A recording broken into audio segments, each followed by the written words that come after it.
Namaku Rina. Usiaku 49 tahun. Aku sudah cukup lama mengelola sebuah apotek yang berada di kawasan ramai.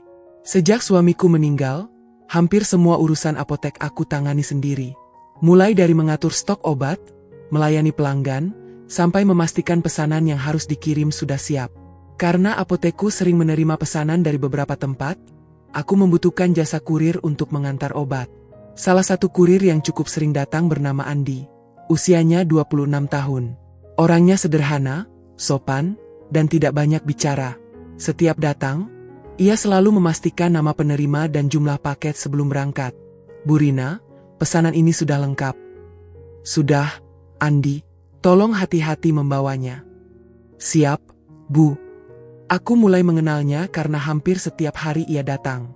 Kadang pagi, kadang siang. Bahkan beberapa kali ia datang ketika hujan turun cukup deras. Aku pernah berkata, Andi, kalau hujan deras begini jangan terlalu dipaksakan. Ia hanya tersenyum. Kalau bisa sampai tepat waktu, pelanggan juga senang. Bu. Aku mengangguk. Namun lama-kelamaan aku melihat sesuatu yang berbeda. Andi sering terlihat kelelahan. Wajahnya pucat. Kadang ia duduk sebentar di kursi depan apotek setelah mengantarkan paket. Suatu siang, ia datang membawa beberapa pesanan. Taruh di meja itu saja, Andi. Baik, Bu. Ia meletakkan paket satu persatu. Setelah selesai, aku melihatnya berdiri sambil memegang pinggang. Kamu capek? Sedikit, Bu. Sudah makan? Andi terdiam. Aku langsung tahu jawabannya. Belum? Ia tersenyum malu. Tadi belum sempat, Bu. Aku menggeleng. Kamu jangan terlalu memaksakan diri. Iya, Bu. Aku kemudian mengambil makanan yang masih tersedia di ruang belakang. Makan dulu. Andi terlihat ragu. Jangan sungkan. Terima kasih, Bu Rina. Ia akhirnya menerima makanan tersebut. Aku memperhatikannya makan dengan cepat. Dari caranya, aku bisa melihat bahwa ia memang sangat lapar. Aku kemudian bertanya, memangnya dari tadi kamu sudah keliling? Iya, Bu. Masih banyak? Masih beberapa pengantaran. Aku menghela napas.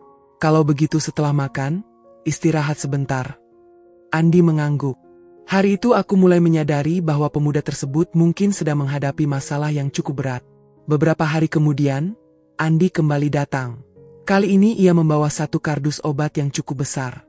Aku langsung berkata, pelan-pelan, Andi. Iya, Bu. Ia membawa kardus itu ke dalam. Namun ketika hendak meletakkannya di ruang belakang, langkahnya tiba-tiba berhenti. Kardus tersebut hampir terlepas dari tangannya. Aku langsung menghampiri. Andi? Ia berhasil menahannya. Maaf, Bu. Kamu tidak apa-apa? Iya. Aku melihat wajahnya semakin pucat. Aku kemudian menyadari bahwa ada sesuatu yang tidak pernah ia ceritakan kepadaku. Dan hari itu, sebuah kejadian sederhana di dalam apotek akhirnya membuat rahasia Andi mulai terbuka. Sejak kejadian itu, aku semakin memperhatikan Andi. Aku tidak ingin membuatnya merasa sedang diawasi, tetapi aku khawatir melihat kondisinya. Kenapa kamu tidak jujur kalau sedang tidak enak badan? Tanyaku. Andi menunduk. Saya sebenarnya bukan sakit, Bu. Lalu, ia menarik napas panjang. Ibu saya sedang membutuhkan biaya pengobatan. Aku terdiam. Sudah lama? Beberapa bulan. Andi bercerita bahwa sejak ayahnya tidak ada, ia menjadi orang yang paling banyak membantu kebutuhan keluarganya. Adiknya masih sekolah, sementara ibunya harus rutin menjalani pemeriksaan. Makanya saya mengambil banyak pengantaran, Bu. Pantas kamu sering tidak sempat makan. Andi hanya tersenyum. Saya takut kalau mengurangi pekerjaan, uangnya tidak cukup. Aku memahami keadaannya. Namun aku juga tahu, memaksakan diri seperti itu bukan jalan keluar. Begini, Andi. Iya, Bu.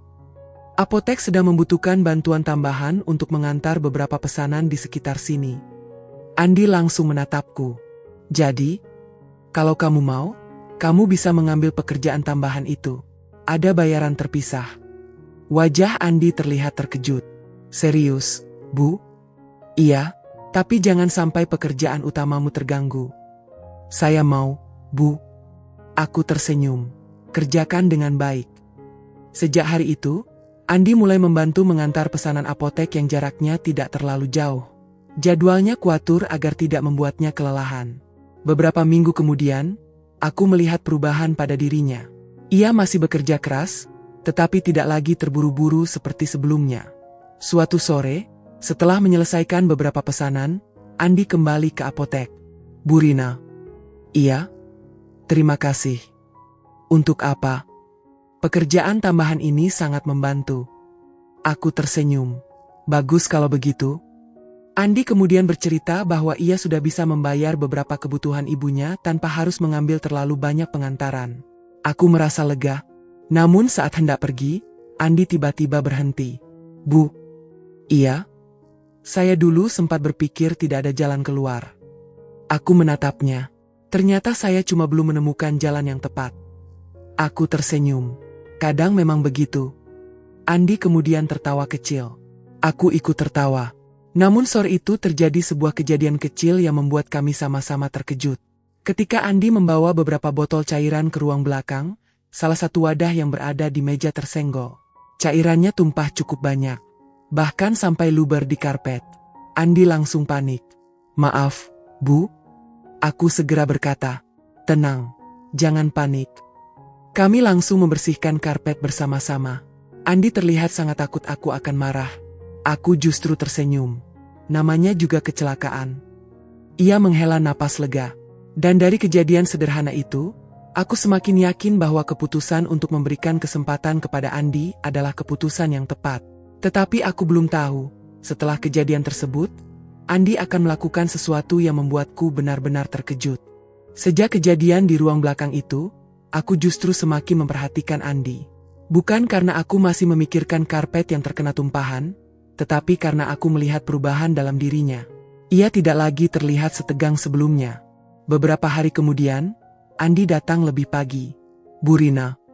"Iya, Andi? Saya mau bicara sebentar." Aku mempersilakannya duduk. "Ada apa?" Andi terlihat ragu sebelum akhirnya berkata, "Saya ingin mengembalikan sesuatu." Ia mengeluarkan sebuah amplop kecil. Aku langsung bingung. "Ini apa?" "Sebagian uang yang ibu bayarkan untuk pekerjaan tambahan." Aku mengernyitkan dahi. "Kenapa dikembalikan?" "Saya ingin menyisihkannya untuk membeli perlengkapan kerja sendiri." Aku tersenyum. "Itu justru alasan kenapa ibu memberikan pekerjaan tambahan." Andi menggeleng. "Saya tidak mau terus bergantung kepada ibu." Kalimat itu membuatku terdiam. Aku kemudian berkata, "Kalau begitu jangan bergantung. Gunakan kesempatan ini untuk berdiri sendiri." Andi tersenyum. "Saya ingin suatu hari punya usaha pengantaran sendiri. Kalau begitu mulai menabung dari sekarang." "Iya, Bu." Sejak saat itu, Andi benar-benar berubah. Ia mulai lebih disiplin mengatur penghasilannya. Sebagian untuk kebutuhan keluarga, sebagian untuk biaya pengobatan ibunya, dan sebagian lagi ia simpan untuk rencana masa depannya. Beberapa bulan berlalu. Suatu sore, Andi datang membawa kabar. "Bu Rina, saya sudah membeli motor bekas." Aku langsung tersenyum. "Serius?" "Iya." Pelan-pelan saya kumpulkan uangnya. Aku merasa ikut bangga. "Dulu kamu selalu bilang tidak punya pilihan." Andi tertawa. "Sekarang saya punya pilihan, Bu." Aku ikut tertawa.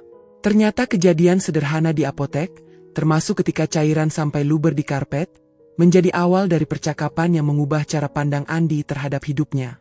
Aku tidak pernah memberikan modal besar kepadanya. Aku hanya memberikan pekerjaan dan kepercayaan. Sisanya dilakukan oleh Andi sendiri. Beberapa waktu kemudian, kondisi ibu Andi juga mulai membaik. Ia tetap harus menjalani pemeriksaan, tetapi kebutuhan keluarganya sudah lebih teratur. Suatu hari, Andi datang untuk mengantarkan pesanan terakhir. "Bu Rina." "Iya." "Terima kasih sudah percaya kepada saya." Aku tersenyum. "Jangan berterima kasih kepada ibu. Kamu sendiri yang bekerja keras." Andi mengangguk. Aku melihatnya pergi dengan kendaraan yang sekarang menjadi miliknya sendiri. Saat itu aku sadar, membantu seseorang bukan berarti harus membuatnya bergantung kepada kita. Terkadang bantuan terbaik adalah memberikan kesempatan, kemudian membiarkan orang tersebut membuktikan kemampuannya. Dan dari semua kejadian yang kami alami, aku belajar satu hal. Jangan pernah menganggap seseorang hanya dari pekerjaannya hari ini. Bisa jadi ia sedang berjuang menuju kehidupan yang jauh lebih baik. Akhir cerita dan pesan moral yang dapat kita ambil dari kisah ini. Kebaikan tidak harus selalu berupa pemberian besar. Kesempatan kerja, kepercayaan, dan dukungan sederhana bisa menjadi awal perubahan hidup seseorang. Jika kita mampu membantu, bantulah tanpa merendahkan. Karena yang paling penting bukan membuat seseorang bergantung kepada kita, melainkan membantu mereka menemukan kemampuan untuk berdiri dengan usaha mereka sendiri.